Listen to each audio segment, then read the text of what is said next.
देखो अभी पिछले वाले लेक्चर में अपन ने पढ़ा था, स्टार्ट क्या करा था, डी ब्लॉक एलिमेंट करे थे, 3D सीरीज, 4D सीरीज और 5D सीरीज एलिमेंट, ठीक है, वो चीज़ अपनी चल रही है। उसमें अपन ने इनकी जो जनरल प्रॉपर्टीज़ पढ़ रहे थे, ठीक है, सिलेबस में देखो अपनी जनरल प्रॉपर्टीज़ है, जैसे मैंने कहा था इनके 1-2 कंपाउंड हैं और नॉर्मली जैसे कैटालाइटिक प्रॉपर्टी वगैरह वो सब पढ़ेंगे इनमें, आइसोमेरिज्म वगैरह वो भी हैं, ठीक है। देखो जनरली क्या पढ़ लिया, इलेक्ट्रॉनिक कॉन्फ़िगरेशन पढ़ लिया, वो देखो मैंने 3D में पढ़ा दिया, 4D में पढ़ा दिया और 5D में पढ़ा दिया, ठीक है। पहली बात देखो एक चीज़ आप लोगों को जो ध्यान में रखनी है, जैसे आप लोगों के 2 चैप्टर हैं, 3D सीरीज एलिमेंट है, 4D और 5D सीरीज एलिमेंट है, वो दोनों एक साथ हैं। मैं इन तीनों को एक साथ ही पढ़ा रही हूँ, ऐसा नहीं है कि मैं आप लोगों को 4D और 5D सीरीज बाद में भी स्टार्ट करूँगी, उसको पढ़ाऊँगी, ठीक है।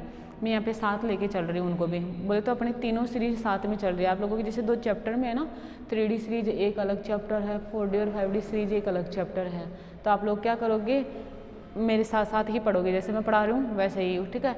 ऐसा नहीं है कि आप लोग ये कहो कि वो चीज़ मैंने छोड़ दी है, ठीक है, वो चीज़ मैं यहीं पे पढ़ा रही हूँ, उसको भी इंक्लूड करते हुए, मतलब जो मैं इनकी प्रॉपर्टीज़ की बात कर रही हूँ ना, वो मैं 3D सीरीज के लिए भी बात करूँगी, मैं 4D के लिए भी बात करूँगी और 5D के लिए भी बात करूँगी। और आप लोगों को पढ़ना भी ऐसा ही है, आप लोगों को 3D वाला भी 3D 4D और 5D तीनों एक साथ पढ़ना है, इसी तरीके से पढ़ोगे, ठीक है। ऐसा नहीं है कि आप लोग अलग अलग पढ़ो तो ज़्यादा अच्छी तरीके से पढ़ा जाएगा, साथ पढ़ोगे तो आई थिंक ज़्यादा बेटर तरीके से पढ़ा जाएगा। क्लियर क्या ये बात, ठीक है। चलो नेक्स्ट देखते हैं इनकी एटॉमिक, नेक्स्ट पॉइंट क्या है अपनी जनरल प्रॉपर्टीज़ का, पहला इलेक्ट्रॉनिक कॉन्फ़िगरेशन जो पूरा हो चुका है, ठीक है। नेक्स्ट देखो अपन पढ़ते हैं दूसरा पॉइंट, दूसरा पॉइंट पढ़ेंगे atomic radii and ionic radii. क्या पढ़ेंगे, एटॉमिक रेडियाई और आयोनिक रेडियाई, ठीक है, ये चीज़ पढ़ेंगे। देखो सबसे पहले तो अपन एटम की बात करते हैं, है ना। एटम की क्या होगी, एटॉमिक रेडियाई, ठीक है। एटॉमिक रेडियाई का मतलब क्या है, विथ रेस्पेक्ट टू एटम, ठीक है। और आयोनिक रेडियाई से मतलब क्या है, विथ रेस्पेक्ट टू आयन, या अपन इसको क्या बोलेंगे, मेटल आयन, ठीक है। With respect to atom atomic radii और विथ रेस्पेक्ट टू आयन या मेटल आयन आयनिक रेडियाई।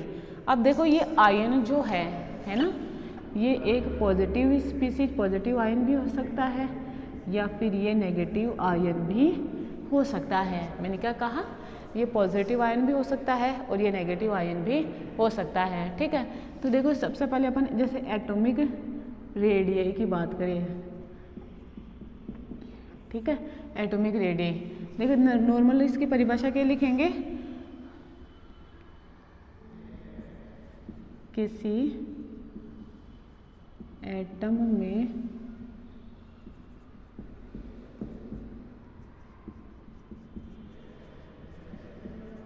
उसके न्यूक्लियस व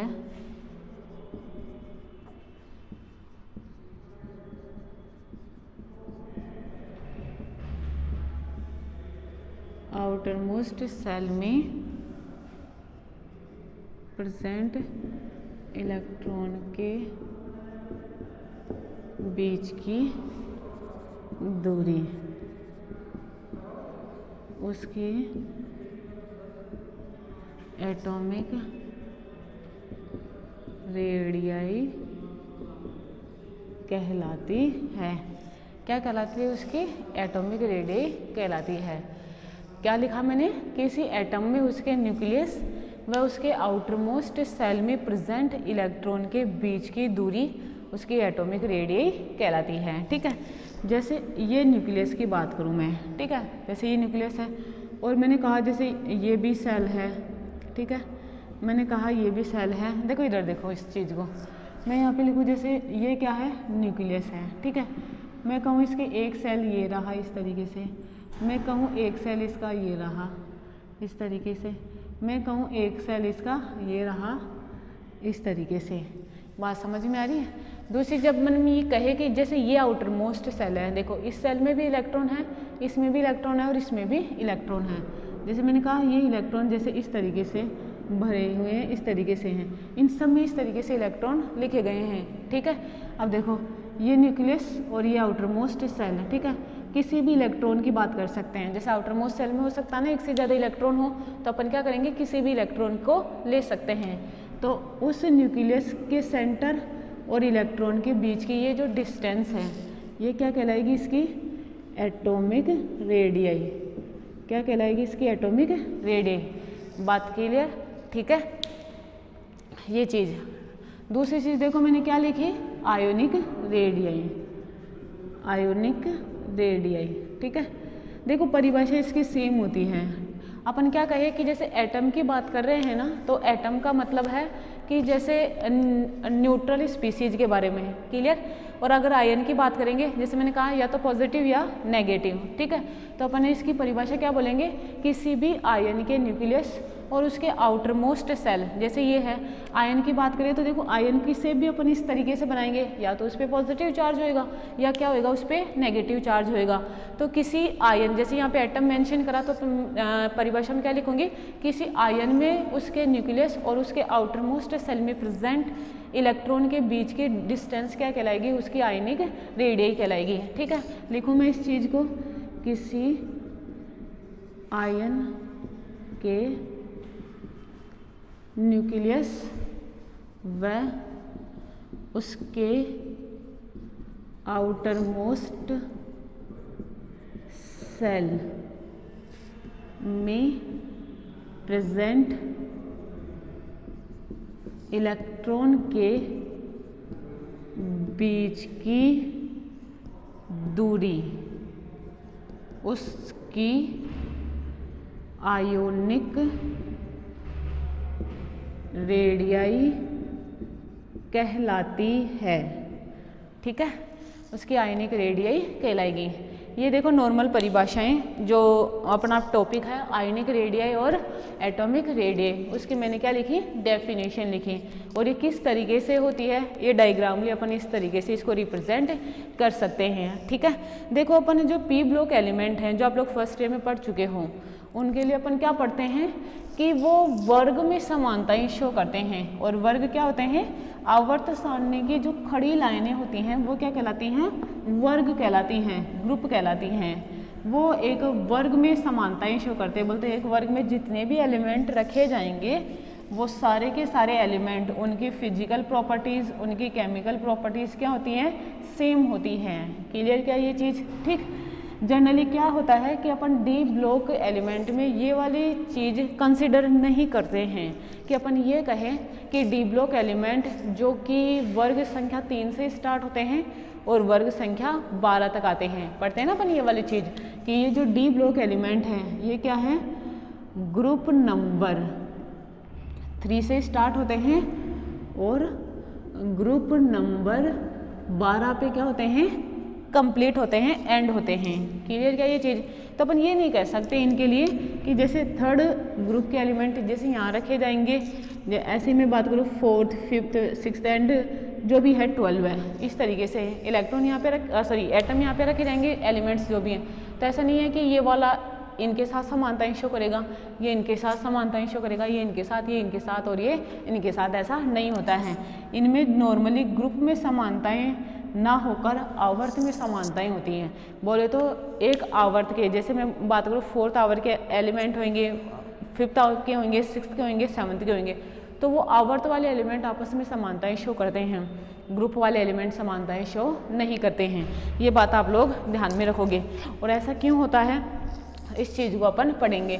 जैसे एटॉमिक रेडियाई और आयनिक रेडियाई तो अपन पी ब्लॉक एलिमेंट के लिए भी पढ़ते थे, और उनके लिए क्या पढ़ते थे कि पी ब्लॉक एलिमेंट में ऊपर से नीचे जाने पर एटॉमिक नंबर बढ़ता है, बोले तो प्रिंसिपल क्वांटम नंबर बढ़ता है। और प्रिंसिपल क्वांटम नंबर बढ़ने के कारण क्या होता है, नॉर्मली उनकी एटॉमिक और आयनिक रेडियाई बढ़ती है। अपन उसके लिए ये बात पढ़ते थे। देखो यहाँ पर भी होता तो यही है कि ऊपर से नीचे जाने पर एटॉमिक नंबर बढ़ता है, प्रिंसिपल क्वांटम नंबर भी बढ़ता है, लेकिन ज़रूरी नहीं है कि एटॉमिक और आयनिक रेडियाई भी बढ़े। मैंने कहा ये वर्ग में समानताएं शो नहीं करते हैं, ये आवर्त में समानताएं शो करते हैं, ठीक है। तो एक चीज़ पहले मैं यहाँ पे लिख देती हूँ, नोट लिख के,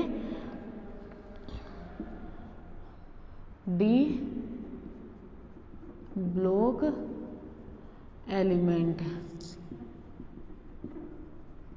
प्री ब्लॉक एलिमेंट की तरह ग्रुप में समानता, पहले भी बताया ना मैंने आप लोगों को ये वाली चीजें, समानता शो ना करके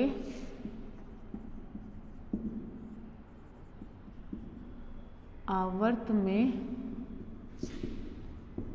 समानता प्रदर्शित करते हैं। बात क्लियर क्या? मैंने क्या लिखा, ये पी ब्लॉक एलिमेंट की भांति वर्ग में समानताएं शो ना करके कहाँ समानताएं शो करते हैं, आवर्त में समानताएं प्रदर्शित करते हैं, ये वाली चीज। ठीक है, अब देखो डी ब्लॉक, मतलब मैं 3D की बात करी, 4D की बात करी हूँ। ठीक है, डी ब्लॉक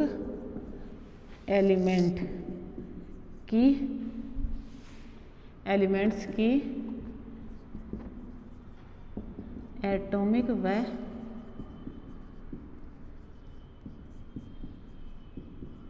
आयनिक रेडियई, एटॉमिक और आयनिक रेडियई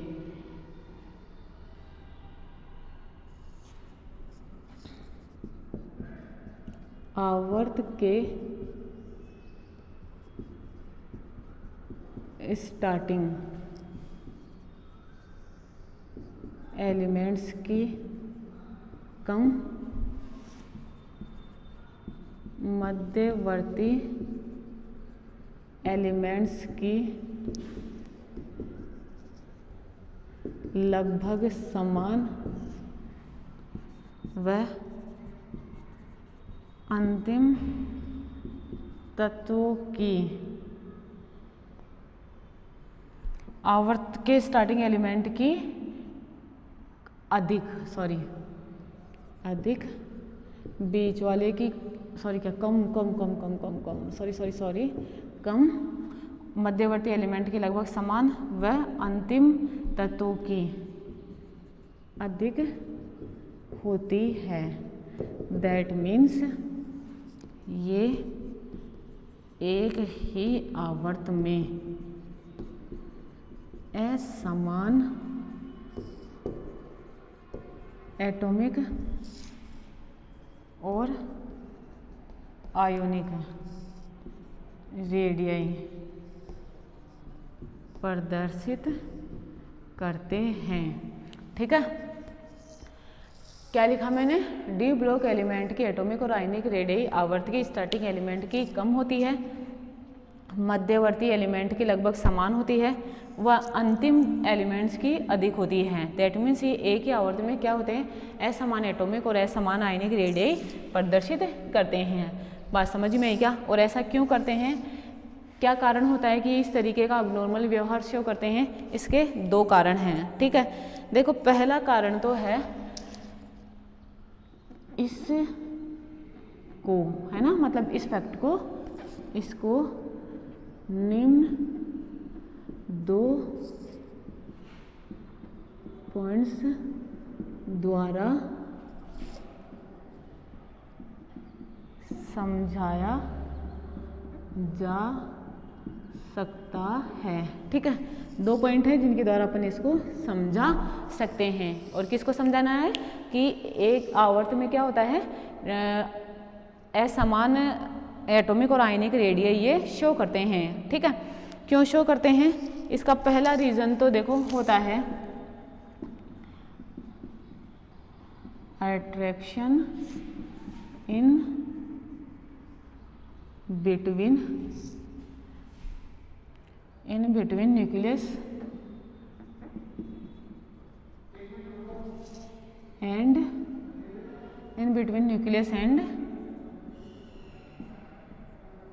आउटरमोस्ट इलेक्ट्रॉन। ठीक है, न्यूक्लियस के मध्य और आउटरमोस्ट सेल में प्रेजेंट इलेक्ट्रॉन के बीच के अट्रैक्शन, एक तो ये। ठीक है, दूसरा इसका रीजन है शील्डिंग इफेक्ट। ठीक है, दूसरा इसका कारण क्या है, शील्डिंग इफेक्ट। दोनों ही बहुत ज़्यादा इंपॉर्टेंट है, दोनों को 1 बाय 1 पढ़ेंगे, ठीक है।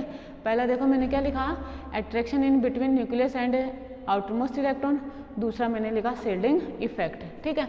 अब देखो इनमें फर्स्ट पॉइंट पढ़ते हैं, ठीक है।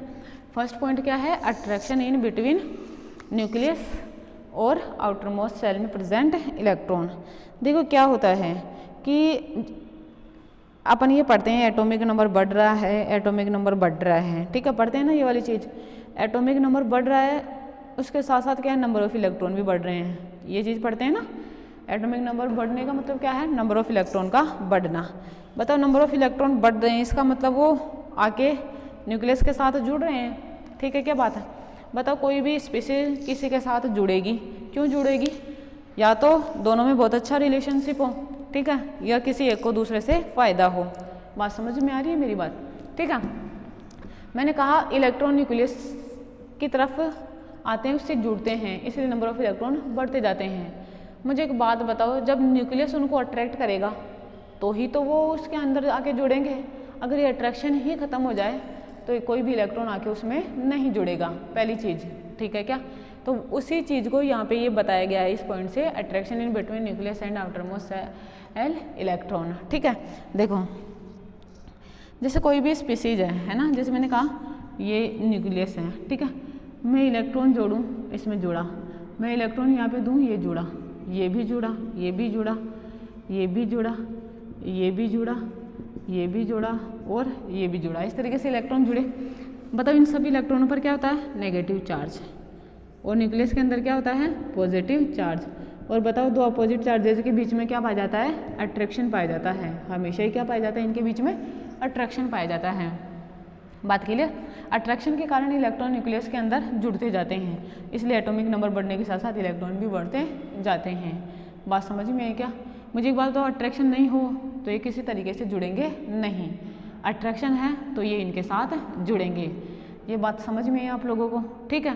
तो नॉर्मली क्या होता है, जब स्टार्टिंग एलिमेंट की अपन बात करते हैं, ठीक है, स्टार्टिंग वाले जो एलिमेंट होते हैं, ठीक है, जैसे स्कैंडियम, अपन स्कैंडियम को लेते हैं, क्या होता है 3d1 4s2, कितने इलेक्ट्रॉन है, 3 इलेक्ट्रॉन है इसके पास। देखो और क्या होता है कि जैसे अपन किसी जैसे एलिमेंट की इनकी बात कर रहे हैं ना, तो इनमें क्या होता है, जैसे न्यूट्रल एलिमेंट की बात करें तो इनमें जितने इलेक्ट्रॉन होते हैं उतने ही क्या होते हैं, न्यूक्लियस के अंदर प्रोटॉन होते हैं, और प्रोटॉन पे चार्ज कैसा होता है, प्लस का चार्ज होता है, क्लियर क्या। तो ये प्लस का चार्ज क्या करता है, माइनस के चार्ज को अट्रैक्ट करता है, सेम संख्या में है तो बताओ अट्रैक्शन बढ़ेगा, क्लियर क्या।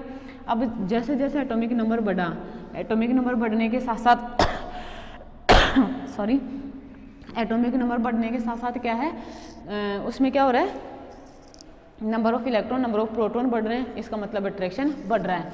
बताओ जैसे जैसे प्लस का और माइनस का चार्ज बढ़ता जाएगा, क्लियर क्या, तो उनके बीच में अट्रैक्शन भी बढ़ता जाएगा, ठीक है। ये वाली बात, मतलब जो स्टार्टिंग वाले एलिमेंट है, जैसे स्कैंडियम में लिया 3 इलेक्ट्रॉन है, इसके बाद में वैनेडियम, टाइटेनियम, तो 4 5 6 इस तरीके से इलेक्ट्रॉन इनमें बढ़ते जाएंगे, तो प्रोटॉन भी बढ़े। तो बताओ जैसे जैसे ये नंबर ऑफ इलेक्ट्रॉन बढ़ेंगे, एटॉमिक नंबर बढ़ेगा, वैसे वैसे क्या होगा, पॉजिटिव बढ़ा, नेगेटिव बढ़ा, तो दोनों के बीच में क्या होएगा, अट्रैक्शन भी बढ़ेगा। और अट्रैक्शन के कारण क्या हो जाता है, इन जितना ज़्यादा न्यूक्लियस का आउटरमोस्ट सेल में प्रेजेंट इलेक्ट्रॉन पर अट्रैक्ट होगा, बताओ उसके उतना ही ज़्यादा पास में रहेगा। मतलब मैं ये कहूँ, एक ये है, ठीक है, ये चीज़ है, इसका आकार इतना है। अब मैं कहूँ यहाँ पे 5 इलेक्ट्रॉन है, क्लियर क्या, और 5 ही पॉजिटिव चार्ज है इधर, तो मुझे एक बात बताओ, ये अट्रैक्शन के कारण इस तरीके से बंधा हुआ। अब मैं कहूँ मैं यहाँ पे बोलूँ कि 10 इलेक्ट्रॉन है, तो बताओ 10 ही प्रोटॉन हुए, तो देखो ये एक तो 5 इलेक्ट्रॉन 5 प्रोटॉन के बीच में अट्रैक्शन बोले, और एक 10 इलेक्ट्रॉन 10 प्रोटॉन के बीच में अट्रैक्शन बोले, तो बताओ 10 इलेक्ट्रॉन 10 प्रोटॉन के बीच में अट्रैक्शन ज़्यादा होगा, तो देखो इसका साइज इतना हो जाएगा अट्रैक्शन के कारण। ये वाली सेल बताओ इसके पास पास इस तरीके से खिसकती जाएगी, एक इलेक्ट्रॉन बढ़ा ये खिसक गई, दूसरा बढ़ा तो ये खिसक गया, तीसरा बढ़ा तो ये इस तरीके से खिसक गया। बात क्लियर क्या, ठीक है। अब देखो यहाँ पे आकार ये इतना होगा इसका, यहाँ पे आकार इतना है।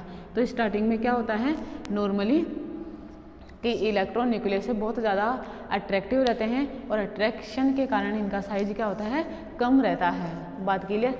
दूसरी चीज़ देखो, जो लास्ट वाले एलिमेंट हैं, देखो ये वाली चीज़, ये क्या कर रहा है, attraction in between nucleus and outermost shell. अब अपन इस फैक्ट के आधार पे अगर बात करें तो ये क्या है कि ये वाला पॉइंट क्या कहता है कि जैसे जैसे एटॉमिक नंबर बढ़ेगा वैसे वैसे नंबर ऑफ इलेक्ट्रॉन बढ़ेंगे, और जैसे जैसे नंबर ऑफ इलेक्ट्रॉन बढ़ेंगे वैसे वैसे पॉजिटिव चार्ज न्यूक्लियस के अंदर बढ़ता जाएगा, और इसके कारण क्या होएगा, साइज लगातार कम होती जाएगी। दैट मीन्स ये वाला पॉइंट क्या कहता है कि अपन अगर 3D सीरीज के एलिमेंटों की बात करें तो 3D सीरीज में लेफ्ट टू राइट, जब अपन लेफ्ट टू राइट मूव करें तो इनका आकार लगातार क्या होता जाएगा, डिक्रीज होता जाएगा। क्लियर, ये वाला पॉइंट तो अपने को ये बात सिखाता है। क्लियर, देखो लिखती हूँ मैं इस चीज को।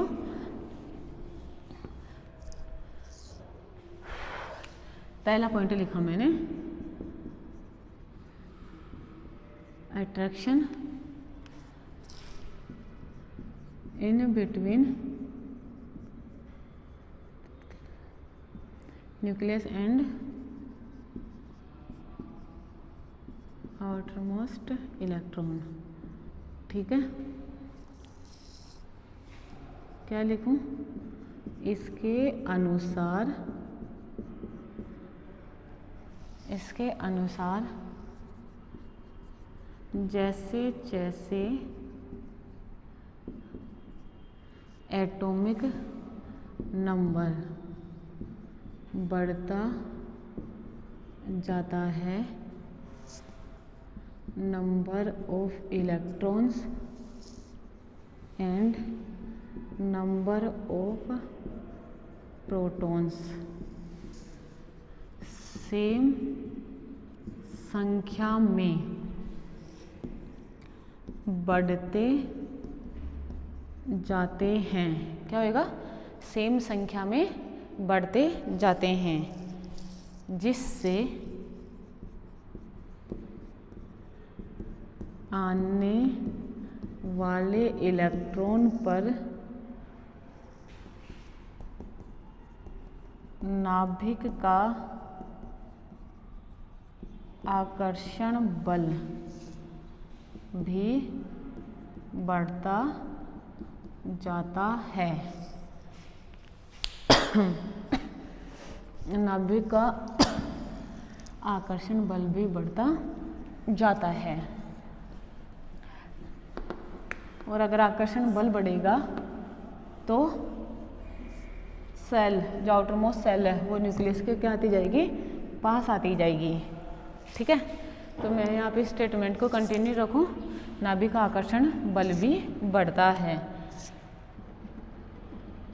जिससे आउटरमोस्ट इलेक्ट्रॉन की सेल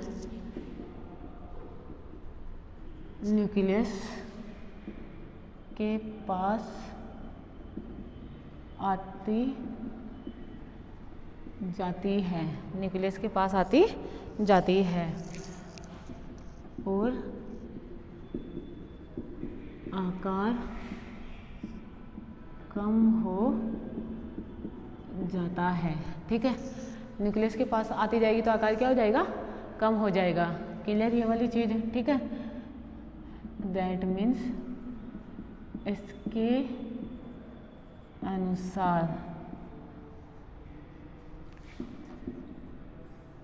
एटॉमिक नंबर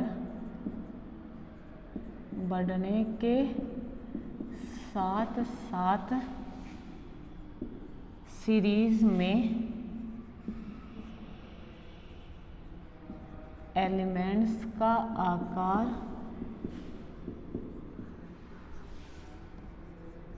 लगातार कम होता जाएगा। ठीक है, ये पॉइंट क्या कहता है कि एटॉमिक नंबर बढ़ेंगे तो एटॉमिक नंबर बढ़ने के साथ साथ क्या होएगा, अट्रैक्शन बढ़ेगा।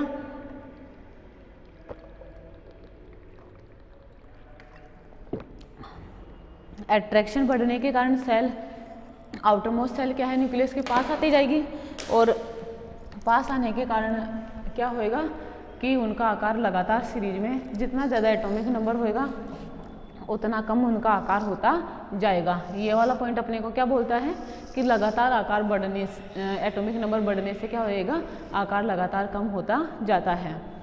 ठीक है, ये हुई इस एक पॉइंट की बात है। ठीक है, समझ में आप लोगों को ये वाली चीज़। ठीक है, देखो दूसरा पढ़ते हैं। देखो आकार का निर्धारण सिर्फ ये एक पॉइंट नहीं करता, मैंने कहा इनके आकार को दो कारक प्रभावित करते हैं। एक जो मैंने पहला पॉइंट लिखा वो, और एक मैंने जो लिखा दूसरा पॉइंट वो। ठीक है, अपन यहाँ पे क्या पढ़ेंगे, दोनों को पढ़ेंगे, दोनों से फिर कंक्लूजन निकलेगा वो चीज़ लिखेंगे। अभी तो इसके कारण क्या हुआ वो चीज़ मैंने यहाँ पे बताई है। ठीक है, अब ये क्या प्रभाव शो करेगा, शिल्डिंग इफेक्ट क्या करेगा, कैसे आकार को प्रभावित करेगा, वो चीज़ अपन पढ़ेंगे।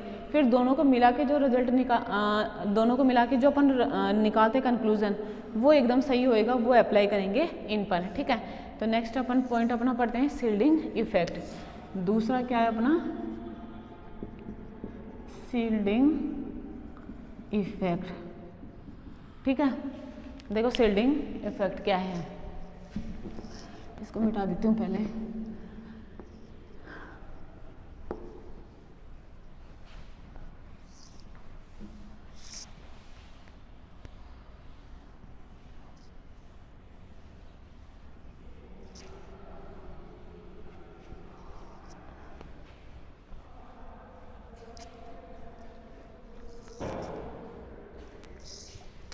दूसरा पॉइंट,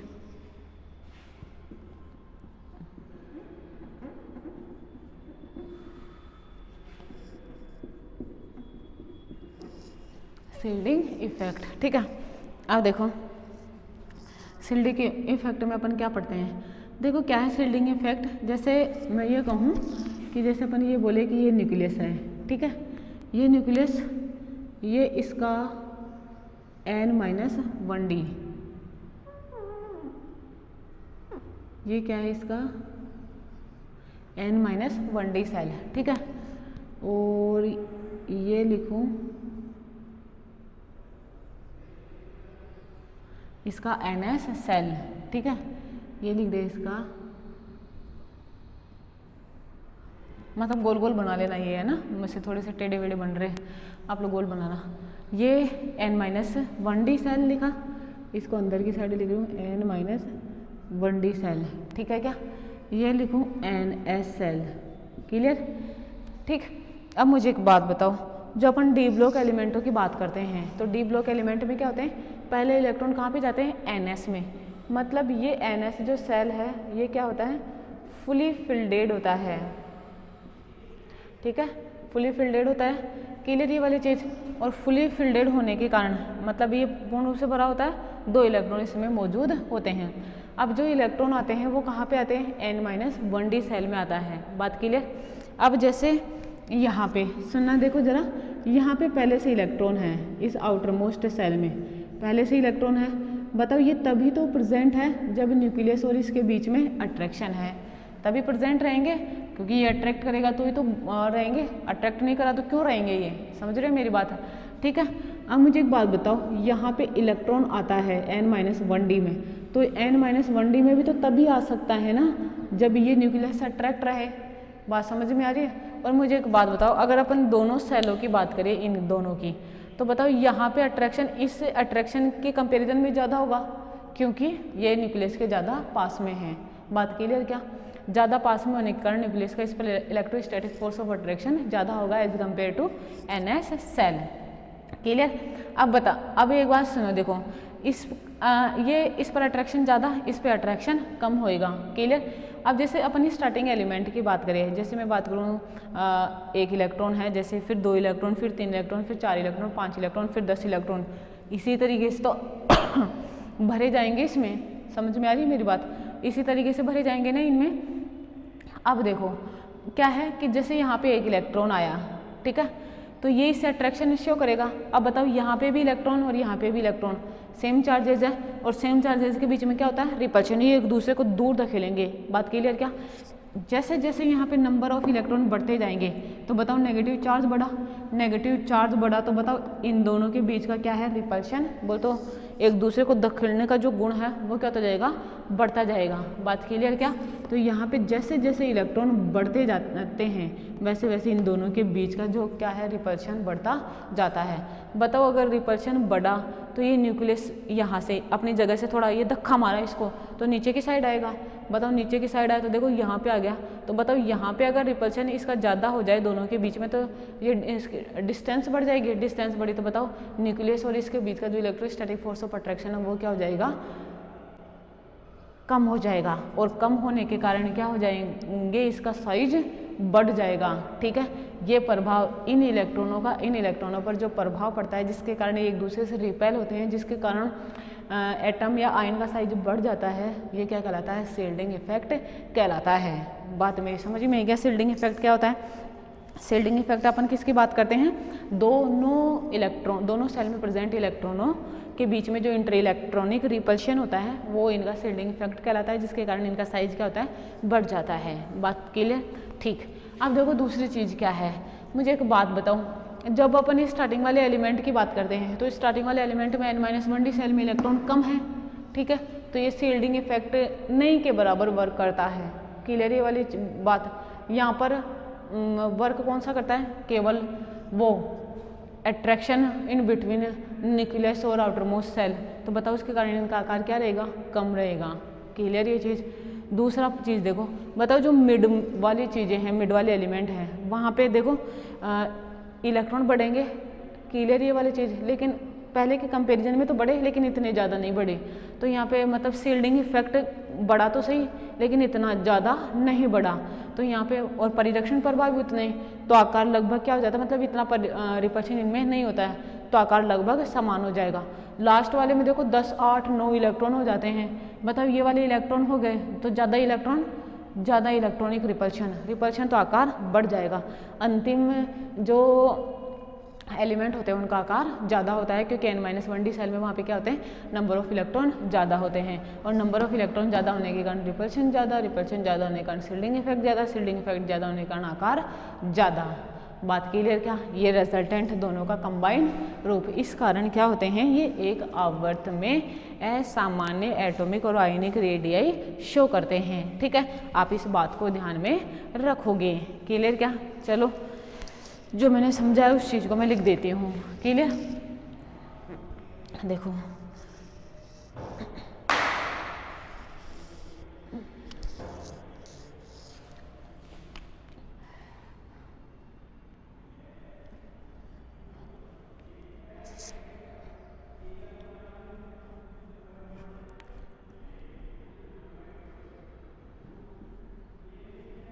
पॉइंट वाइज लिख रही हूँ मैं इस चीज़ को।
पूर्ण रूप से क्या होती है, इलेक्ट्रॉनों द्वारा भरी हुई होती है।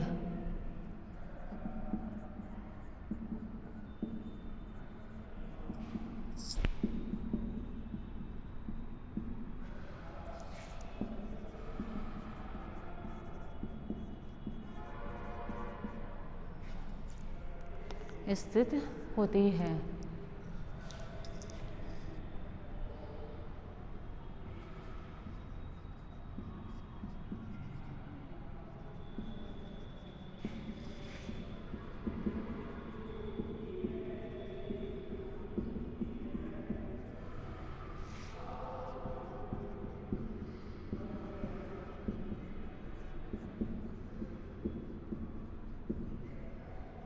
जैसे जैसे एटॉमिक नंबर बढ़ता है n-1d सेल में इलेक्ट्रॉन भी बढ़ते हैं। ठीक है, जिससे N-1D सेल व NS सेल में उपस्थित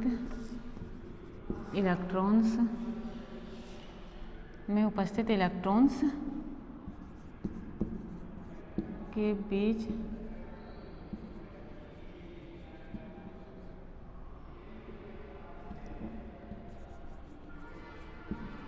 रिपल्शन भी बढ़ता है ना। रिपल्शन का मतलब प्रतिकर्षण, लिख देते हैं यहाँ पे, प्रतिकर्षण भी बढ़ता है और NS सेल नाभिक से दूर होती चली जाती है। ठीक है, देखो मैंने क्या बोला था आप लोगों को इसमें कि जैसे जैसे एटॉमिक नंबर बढ़ता है, ठीक है, डी ब्लॉक एलिमेंट में आने वाला लास्ट इलेक्ट्रॉन N-1D सेल में आता है जो न्यूक्लियस के पास में स्थित होते हैं, जबकि NS सेल पहले से पूर्ण रूप से इलेक्ट्रॉन द्वारा भरी रहती है जो N-1D सेल के क्या होती है, बाहर की तरफ स्थित होती है। अब जैसे जैसे एटॉमिक नंबर बढ़ेगा वैसे वैसे नंबर ऑफ इलेक्ट्रॉन बढ़ेंगे और नंबर ऑफ इलेक्ट्रॉन बढ़ने के कारण N-1D सेल NS सेल को क्या करती है, रिपेल करती है। ठीक है, प्रतिकर्षण बढ़ता है जिससे NS सेल नाभिक से दूर होती चली जाती है। ठीक है, आगे लिखो, देखो इस चीज को मिटा रही हूँ मैं। नाभिक से दूर होती चली जाती है जिससे क्या होएगा, आकार बढ़ता जाता है, पर जिससे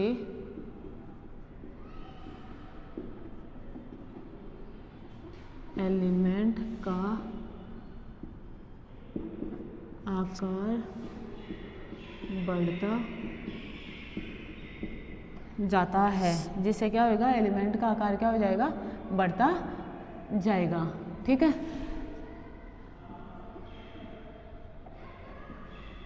इस प्रकार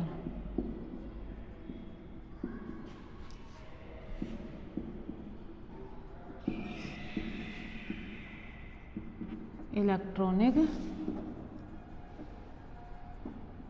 रिपल्शन से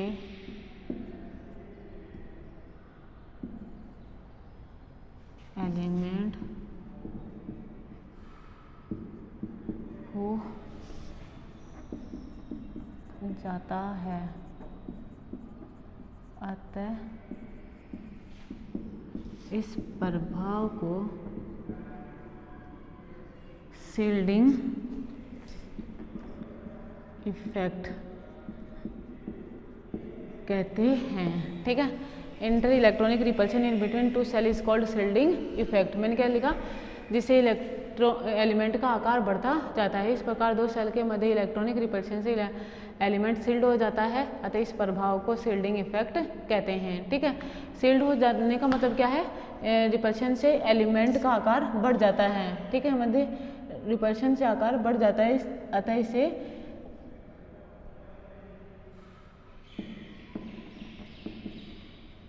बढ़, इसका मतलब क्या है, बढ़ जाता है। ठीक है, बढ़ जाता है, अतः इस प्रभाव को क्या कहते हैं, शील्डिंग इफेक्ट कहते हैं। ठीक है, अब मुझे एक बात बताओ, शील्डिंग इफेक्ट के कारण क्या होगा, आकार लगातार बढ़ता जाएगा और इंटर इलेक्ट्रॉनिक रिपल्शन न्यूक्लियस और आउटरमोस्ट सेल के बीच में अट्रैक्शन फोर्स क्या रिप्रेजेंट करता है कि आकार लगातार कम होता जाएगा। ये दोनों बातें तो उल्टी हो गई, मतलब एक तो कहता है आकार बढ़ेगा और एक कहता है आकार कम होता जाएगा। ठीक है, तो जनरली क्या है, इसका दोनों को कंबाइन रूप से लिखेंगे तो अपन क्या लिखेंगे इस चीज़ को कि प्रारंभ में क्या होता है, शील्डिंग इफेक्ट न के बराबर होता है, सिर्फ नाभिक के आकर्षण कार्य करता है और इलेक्ट्रॉन कम होने के कारण क्या होता है, नाभिक के आकर्षण इतना वर्क नहीं कर पाता है।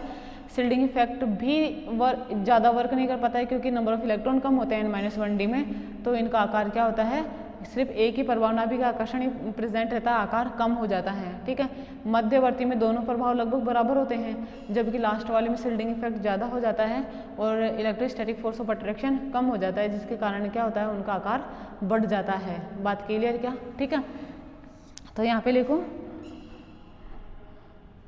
अतः, यहाँ पे लिख रही हूँ अतः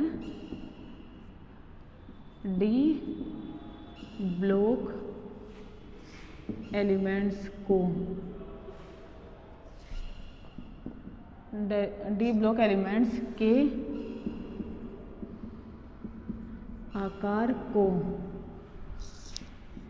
दोनों, या मैं लिख दूँ आकार पर, दोनों प्रभाव का, आकार पर दोनों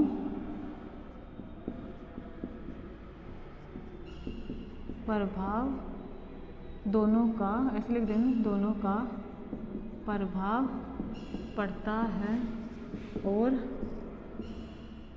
आकार असामान्य हो जाता है। ठीक है, अब उसमें पहला पॉइंट क्या लिखूंगी, प्रारंभ में n-1d सेल में कम इलेक्ट्रॉन होने के कारण शील्डिंग इफेक्ट का प्रभाव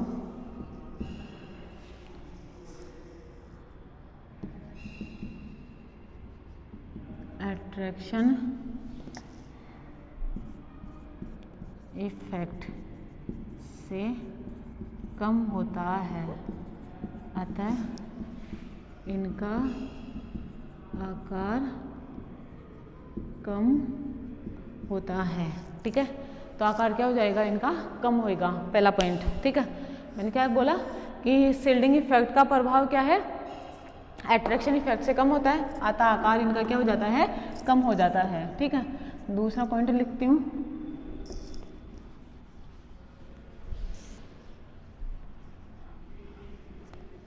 दूसरा पॉइंट क्या लिखूं,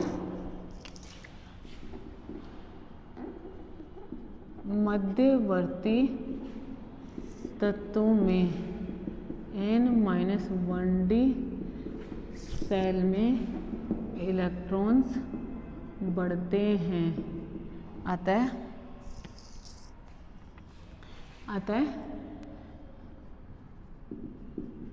शील्डिंग इफेक्ट व अट्रैक्शन इफेक्ट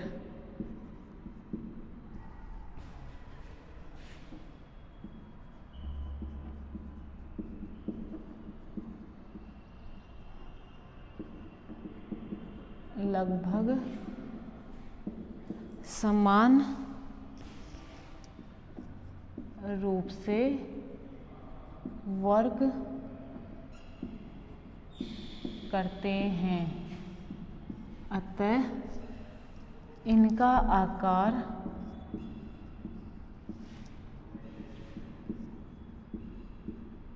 लगभग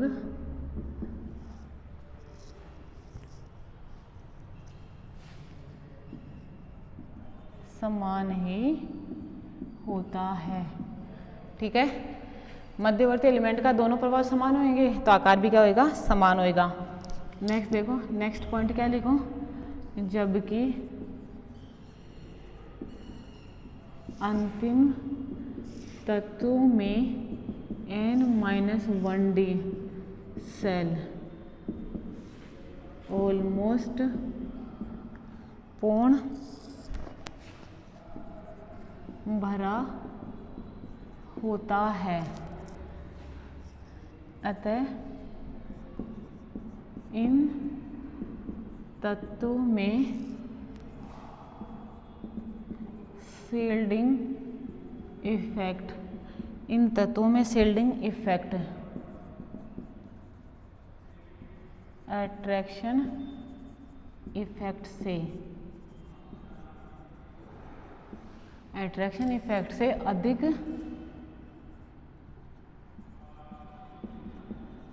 वर्क करता है, अतः इन तत्वों का आकार अधिक होता है। बात समझ में आई क्या?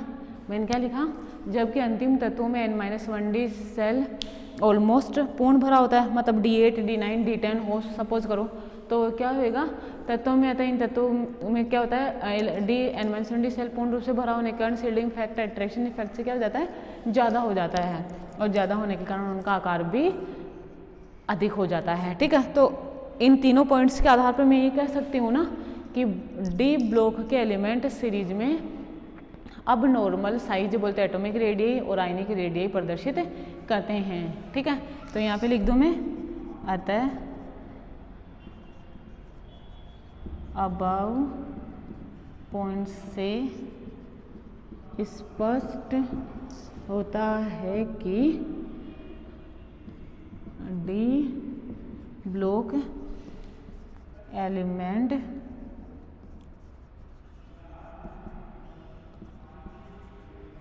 अब नॉर्मल साइज, बताओ साइज का मतलब एटॉमिक और आयनिक रेडी साइज प्रदर्शित करते हैं। बताओ एक क्या बात समझ में, ये क्या हुआ, शील्डिंग इफेक्ट कंप्लीट हो गया। ठीक है, देखो साइज एटॉमिक रेडी आप लोगों के कंप्लीट हो चुकी है। ठीक है, अब देखो जनरल जो प्रॉपर्टी चल रही थी उसमें अपन क्या पढ़ेंगे, इसका नेक्स्ट पॉइंट पढ़ेंगे, और इसका नेक्स्ट पॉइंट क्या है, इलेक्ट्रॉन डेंसिटी, सॉरी क्या डेंसिटी। ठीक है, इनकी डेंसिटी पर क्या प्रभाव पड़ता है, इनकी इलेक्ट्रॉनिक विन्यास का। ठीक है, देखो जनरली क्या है कि जो अपन ने 5D सीरीज पढ़ी थी, है ना, उसमें 14 एलिमेंट कम थे ना, 58 से लेके 71 तक, और वो क्या थे, लेंथेनाइड। ठीक है, और लेंथेनाइड में क्या पाया जाता है, लेंथेनाइड कंट्रैक्शन पाया जाता है। और ये चीज़ अपन कहाँ पढ़ेंगे, जब अपन एफ ब्लॉक एलिमेंट पढ़ेंगे ना, उन सब में क्या पढ़ेंगे, ये चीज़ पढ़ेंगे।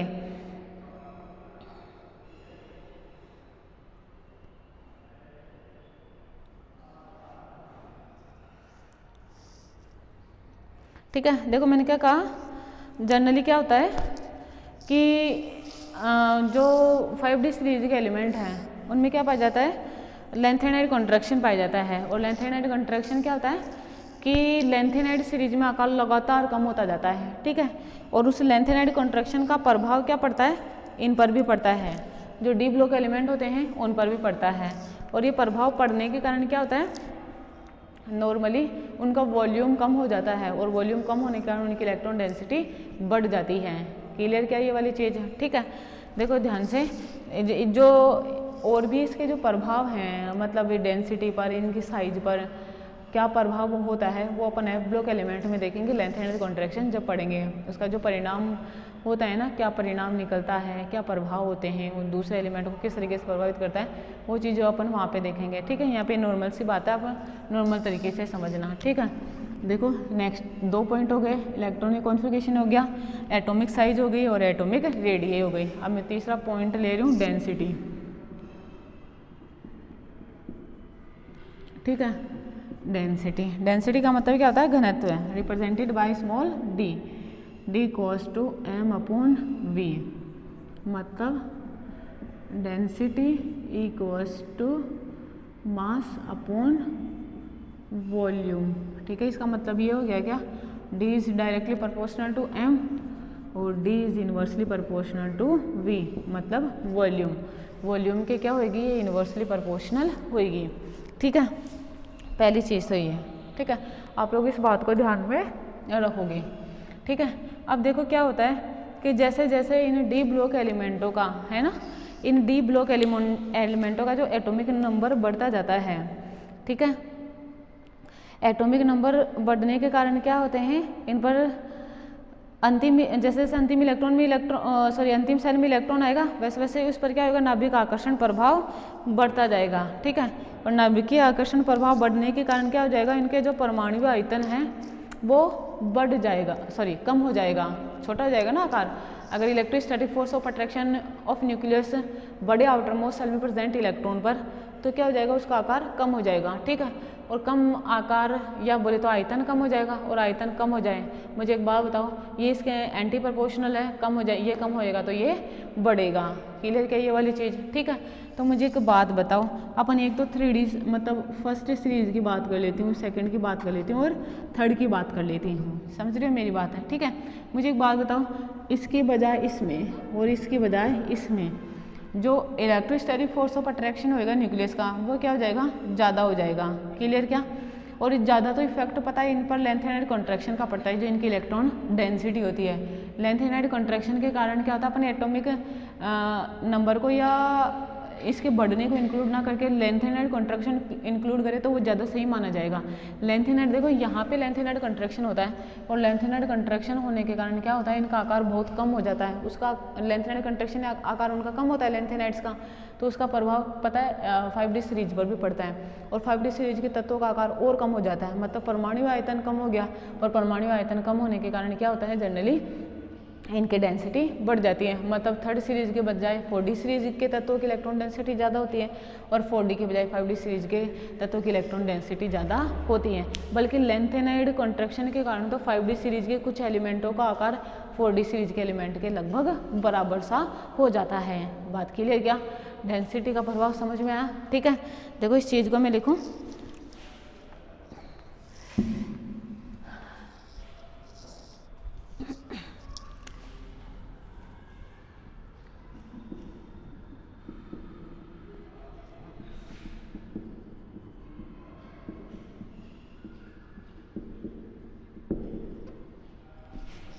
एटॉमिक नंबर बढ़ने के साथ साथ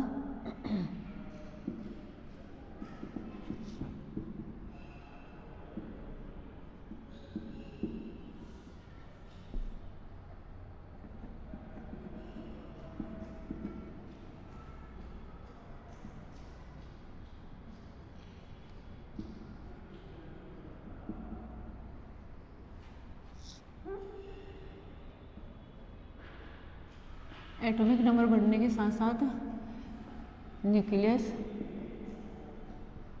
व इलेक्ट्रॉन के बीच अट्रैक्शन बढ़ता है, जिससे इनका एटॉमिक वॉल्यूम कम हो जाता है और डेंसिटी बढ़ती है, ठीक है। नेक्स्ट पॉइंट क्या लिख दूँ इसका, 5D सीरीज के एलिमेंट्स पर लेंथ एंड कॉन्ट्रैक्शन का प्रभाव पड़ता है, जिससे उनका एटॉमिक वॉल्यूम और कम हो जाता है। अतः 3D सीरीज की अपेक्षा 4D व 4D सीरीज की अपेक्षा 5D सीरीज के एलिमेंट्स की